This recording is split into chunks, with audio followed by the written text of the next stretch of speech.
પણ authentic south Indian વાંચ્યું એટલે કે લેટ્સ ટ્રાય. એટલે પહેલા અમે ઓલરેડી એક પ્લેટ ટ્રાય કરી ઇડલી અને વડા. ઇડલી ને વડા બહુ પરફેક્ટ હતા. વડા પર્ટિક્યુલર નોર્મલી શું હોય કે ઓઇલી હોય, એને બદલે એકદમ ડ્રાય અને બહુ સરસ હતા ટેસ્ટ વાઇઝ. અને સંભાર પણ બ્યુટીફુલ. ને જે રીતે આ તમારું ડેકોર છે, કસ્ટમર સર્વિસ છે, ઇટ્સ વેરી નાઇસ. ફૂડ તો ઘણું સરસ છે, એક્સ્ટ્રા ઓર્ડિનરી. અને અત્યારે અમે આજે રવા મસાલા મગાવ્યો છે જૈન ઢોસા.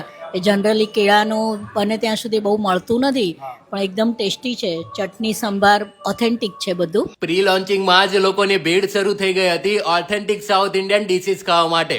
અને 4 જુલાઈના દિવસે એટલે આજે ગ્રાન્ડ ઓપનિંગ છે રમનમ સિંધુ ભવનનું. બધાના રિવ્યુ લેતા લેતા અમે થાકી ગયા, પણ સાઉથ ઇન્ડિયન ડિશિસની તારીફ કરતા કરતા આ બધા લોકો નથી થાક્યા, કેમ કે ક્વોલિટી, ક્વોન્ટિટી અને ફાસ્ટ સર્વિસ એકદમ ગજબ છે.